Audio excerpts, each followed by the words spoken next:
Je m'appelle Rémi Quinquin, donc j'ai 38 ans, j'habite à Lille et donc mon métier, je suis donc chef de rayon, serveur ici au Main Guidon. Comment avez-vous découvert ce métier? Ce métier, en fait, c'est parce que j'avais entendu parler des Mains dans le Guidon, parce que je suis cycliste et que, on connaît les magasins de vélo et ici c'est un système qui est différent des magasins de vélo, c'est un atelier, d'autoréparation. Donc c'est quand ça a été créé il y a 6 ans, j'ai connu ça et puis je suis venu voir et bricoler. Et c'est comme ça, avec le bouche à oreille, et puis avec Facebook, parce qu'il publiait pas mal, donc c'est comme ça que j'ai connu ça. Ouais. Ouais, ouais. Puis en rencontrant un peu les salariés ici, j'ai pu voir un peu ce métier, ce que c'était, et puis c'est ce qui m'a donné envie de le faire. L'opportunité aussi de pouvoir le faire, travailler ici. Avez-vous eu précédemment des échos positifs ou négatifs de ce métier? Oh non, c'est que du positif, ouais. Ouais, ouais, ouais, ici il y a vraiment que des échos positifs, parce que tout se passe bien et tout le monde est content de bosser ici dans la bonne ambiance et puis même les clients sont très contents, donc ça se passe très bien. Quel est le parcours scolaire qui vous a permis d'accéder à ce métier? Alors ouais, là c'est compliqué parce que, ouais, là c'est vraiment compliqué. Moi j'ai fait un doctorat en géographie.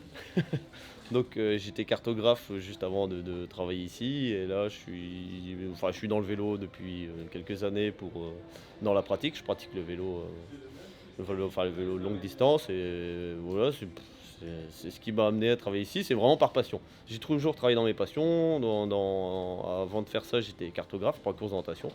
Et donc là, je me suis mis ici à faire, travailler dans le vélo et puis voilà. Donc c'est bien, c'était pas mal.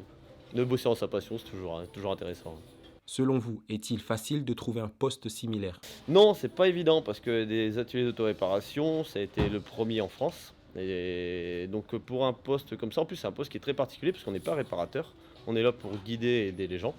Donc on n'est pas là pour réparer les vélos. Donc c'est vraiment, très particulier. On n'a pas de formation, en mécanique. On a des connaissances, il faut avoir des connaissances pour travailler ici, mais aussi on se forme sur le terrain parce qu'il y a des choses qu'on ne connaît pas. On ne peut pas tout connaître, tous les problèmes mécaniques qu'on rencontre, ici à l'atelier. Mais de ce fait, ouais, ça marche comme ça. On apprend sur le terrain, on apprend sur le tas et pour apprendre déjà par nous-mêmes et puis après retranscrire aux clients. Depuis combien de temps exercez-vous votre métier? Moi ici, je travaille ici depuis 6 mois. 6 mois, ouais, c'est ça, exactement 6 mois la semaine dernière. Donc ouais, c'était l'opportunité parce qu'il y avait Marianne, donc la première salariée qui a travaillé ici, qui est partie faire la traversée de l'Amérique du Sud à vélo. Et du coup, moi, c'était une opportunité de travailler ici, de la remplacer en attendant qu'elle revienne, regarder son poste au chaud et puis voilà. Puis de travailler un peu dans autre chose.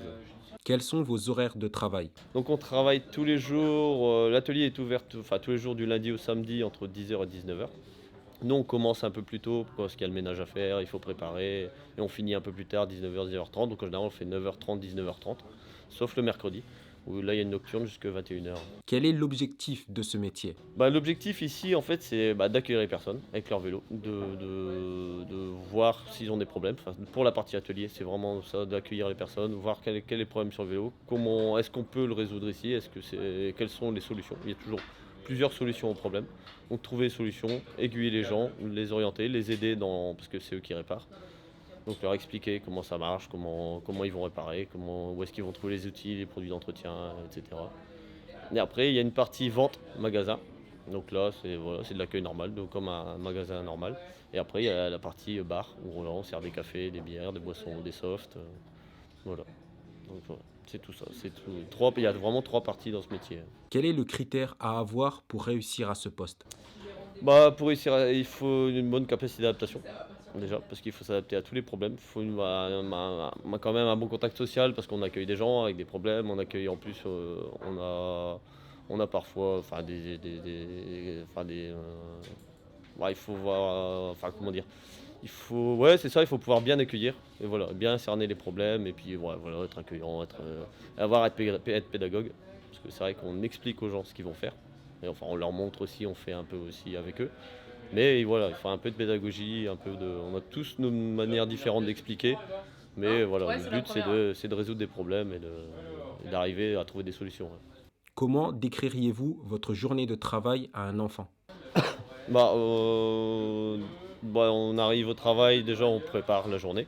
Donc on va démarrer, enfin on va un peu faire le ménage, ranger les outils, préparer, ouvrir les lampes, enfin voilà. Donc on a une partie de préparation, après on va accueillir les gens. Vraiment toute la journée, on est là pour accueillir. Donc, c'est de l'accueil qui va se passer le matin. Le midi, on a une pause entre 13 et 14 heures. Donc où on ferme le magasin et après c'est reparti pour l'après-midi jusqu'à 19 heures. Donc où on va faire justement, on va bricoler avec les gens. Voilà, on va vraiment les accompagner dans la réparation de leur vélo. Quelles sont les tâches à réaliser?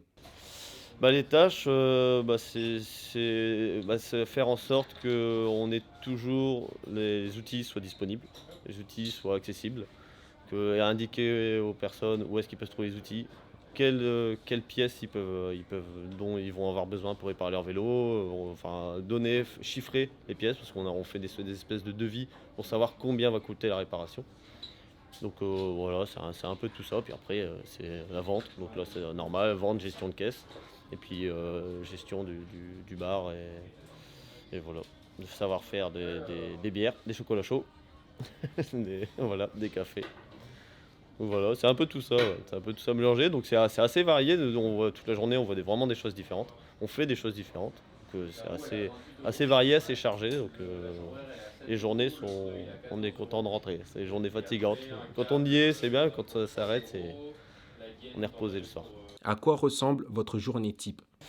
Bah, ouais, une journée type, ouais, c'est ça. C'est arriver à 9h30, voilà, préparer la journée, accueillir les gens. Enfin voilà, ça reste toujours la même chose, orienté. Enfin, gérer les postes de travail, gérer les outils. Et puis ça, la pause de 13 à 14 et l'après-midi, on est reparti. C'est c'est ça, ouais. Ouais. Donc, ouais, c'est ça, c'est accueil. On regarde s'il y a un problème de vélo, on laisse les gens bricoler, on les suit, on reste là, on a toujours un œil sur les différents postes de travail. Et puis voilà, puis après, on fait l'encaissement en même temps. Donc l'encaissement se fait à la fin. Donc on rajoute les pièces au fur et à mesure, on fait les tickets, comme ça. Pendant tout le temps où ils travaillent, ils n'ont rien à payer et ça se passe à la fin. Donc on va gérer l'encaissement. Donc ça c'est ce qu'on fait vraiment au quotidien, quoi. Quelles sont les difficultés que vous avez rencontrées à ce poste? Bah, les difficultés, c'est de se former. La première difficulté quand on arrive ici, la gestion de caisse, ça va, c'est pas trop compliqué, mais c'est la gestion du stock. Parce qu'on a un stock, on a 4000 références en stock. Donc c'est énorme et pour retrouver ici, on a très peu de zones de stockage. Donc tout est très rangé, très organisé et il faut bien tout connaître, les places de chaque pièce. Et ça, c'est vraiment la première difficulté. Ça prend 2, 3 semaines pour se mettre dedans et ça reconnaître toutes les pièces, même un mois ou deux, pour vraiment tout savoir. Donc ça, c'était vraiment une grande difficulté. Après, la pédagogie, ça, on est un peu. Quand on est embauché, ils connaissent notre profil, ils connaissent les emplois qu'on a fait avant et ils savent un peu si on sait bricoler, si on sait conseiller, si on sait faire tout ça. Donc ça, c'est pas vraiment une difficulté. Et après, ouais, les difficultés qu'on peut avoir, c'est de trouver des solutions aux problèmes. Et là, chaque problème est différent et toutes les solutions sont différentes. Donc ça c'est une autre difficulté. Ça, c'est ce qu'on a au quotidien. Quels sont les avantages de ce métier? Les avantages, c'est qu'on travaille dans le vélo, c'est une bonne ambiance. C'est-à-dire qu'il y a beaucoup de positifs aussi avec les clients. C'est-à-dire qu'ils arrivent avec un problème, on les aide à trouver une solution et ils repartent en ayant résolu le problème par eux-mêmes. Donc ça c'est un gros avantage quand même parce que voilà, c'est toujours, on a quasiment que du positif dans les retours avec les clients. Et après, les avantages, il y a une bonne ambiance de travail, l'équipe est sympa, on se marre bien, c'est détendu, il n'y a pas de pression, vraiment pas de pression, que ce soit des gérants, puis entre nous, entre salariés, tout le monde est au même niveau, ça se passe très bien. Ouais. Donc ça, c'est un bon avantage quand même. Quels sont les inconvénients de ce métier? Bon, les inconvénients, il n'y en a pas énormément. Les mains sales, donc c'est ça, la mécanique, donc ça salit beaucoup, donc ça c'est vraiment un inconvénient. Ici, le lieu est pas très ouvert, donc on est enfermé toute la journée. Donc bon, voilà, c'est un inconvénient, mais bon, ça va, on peut s'en passer. Il y a d'autres métiers beaucoup plus difficiles dans ces conditions-là, donc là, les conditions sont pas mauvaises. Non, vraiment, il y a pas grand-chose comme inconvénient. C'est vrai que ça va, on s'en sort bien. Il y a peut-être les blagues des collègues parfois qui sont un peu lourdes. Et comme ils essaient de. Voilà. Non, ça va. Non, c'est une bonne ambiance. Quel est votre plus beau souvenir? Oh là, bah alors là, bah, le plus beau souvenir, bah, je pense que ouais, c'est avec les collègues, ça se passe enfin voilà, c'est l'ambiance avec les collègues, où même si on est dans le rush, ça se passe bien entre nous, il y a une bonne cohésion d'équipe, quand on voit quelqu'un, enfin un collègue qui va chercher une pièce, on sait qu'il y aura un endroit, on sait ce qu'il va chercher, parfois on anticipe et voilà, on est assez complémentaires tous, donc ça se passe très bien, ouais. Donc ça, c'est assez cool. Ouais, ouais, très bien travailler ensemble, tout le monde est, voilà, bien complémentaire et c'est vrai que ça se passe bien, ça c'est bien. Quel est votre pire souvenir? Bah, les pires souvenirs qu'on peut avoir, c'est quand ne réussit pas à résoudre un problème. Donc on a essayé une solution, 2 solutions, 3 solutions, on n'arrive pas, on est bloqué et là la personne repart avec un vélo qui marche pas. Donc j'en ai pas en tête vraiment de spécifiques là, mais ça c'est vraiment les problèmes, les pires choses qu'on peut avoir quoi. Où on est là, on a essayé, enfin si je me rappelle une fois un garçon qui était venu avec un VTT, quoi, qu'il avait acheté, qui coûtait un certain prix, il était content d'avoir son vélo. Et il avait cassé son axe de roue arrière, on n'a jamais réussi à l'enlever. Et là, il est reparti bah, en marchant, donc sans le vélo qui roule pas, donc, on était emmerdé, enfin on était embêté pour lui, quoi. Donc ça, c'est vraiment, bon, c'est frustrant quand même. Ouais, ouais, de pas réussir à résoudre un problème.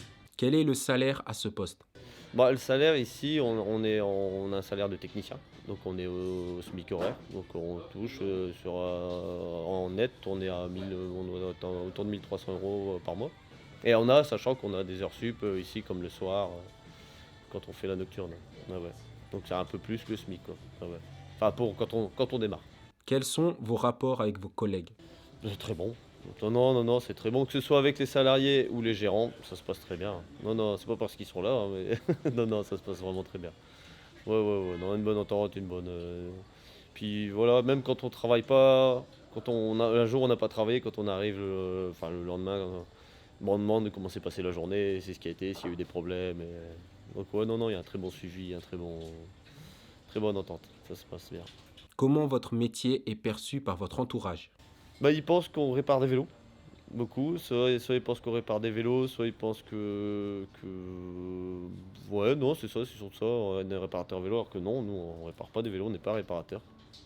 Donc c'est vrai que c'est assez compliqué, bah, surtout quand l'entourage n'est pas cycliste, de comprendre le fonctionnement de l'autoréparation. Donc c'est vrai que c'est assez particulier, mais non, globalement c'est bien, c'est positif. Enfin, moi je sais que mes parents, j'ai toujours eu des métiers un peu, beaucoup de métiers différents dans différentes branches, et là ils sont contents que j'ai un peu de stabilité au niveau professionnel. Et non, non, non, non, ça va, ils sont contents de savoir que je suis au même endroit, parce que je suis toujours en déplacement aussi, donc là ça va. Non, non, c'est bien perçu. Quels sont les débouchés possibles du métier? Bah, les débouchés après, ouais, c'est compliqué. Comme c'est un métier qui est pas très diffusé, il y a pas beaucoup de possibilités. Mais je sais que nous, par exemple, ici, il y a des franchises qui s'ouvrent. Donc on sait que si on veut rester dans l'autoréparation, on peut, par exemple, ouvrir une franchise ou travailler dans une autre franchise. Donc c'est vrai que ça, c'est une possibilité pour pouvoir évoluer dans ce métier-là et puis bah, passer à gérer l'entreprise en elle-même plutôt que gérer le quotidien, quoi. Le quotidien ici, comme pour accompagner les réparations. Quels sont les conseils que vous pouvez donner à une nouvelle recrue? Bah, d'avoir un bon contact social. Ouais, d'avoir un bon contact parce que c'est vrai qu'on fait beaucoup d'accueil de personnes très très différentes dans les demandes, dans la pratique du vélo aussi. C'est vrai qu'on a des livreurs, on a beaucoup de livreurs, on a des personnes qui font du vélo quotidien, qui font du vélo sportif. Donc voilà, on a des profils vraiment très différents. Donc savoir être pédagogue, savoir être patient, enfin, beaucoup de patience, être organisé. Ouais, être organisé, savoir bien ranger les outils, toujours, voilà, chaque chose à sa place. Voilà, ça c'est important. Non, c'est ça, l'organisation, pédagogie, et puis après ça va tout seul, hein. Ah ouais. Avez-vous un message à donner pour ceux qui souhaitent réaliser ce métier? Qu'est-ce que je pourrais dire là-dessus? Non, bah, qu'il faut pas hésiter, que non, c'est vraiment un métier, c'est vraiment sympa et qu'il y a vraiment très peu d'inconvénients et du coup, faut pas hésiter à se lancer. C'est un métier de passion, il faut aimer le vélo. Déjà, c'est important d'aimer le vélo parce que ça aide à se sentir plus concerné par les problèmes des gens, par les problèmes qu'on rencontre, de pratiquer soi-même. Donc non, non, c'est ça, ouais, être pratiquant du vélo, c'est vrai que ça, c'est quelque chose d'important. Ah ouais. Cette interview touche à sa fin. J'espère qu'elle vous a permis de découvrir la réalité terrain de ce métier. Si vous jugez que cette vidéo a été utile, n'hésitez pas à interagir avec elle pour qu'elle soit suggérée plus facilement à ceux qui en ont besoin. Ajoutez à ça, n'hésitez pas à vous abonner pour ne pas rater la suite des interviews à venir. On vous remercie d'avoir suivi cette vidéo jusqu'au bout et à très bientôt.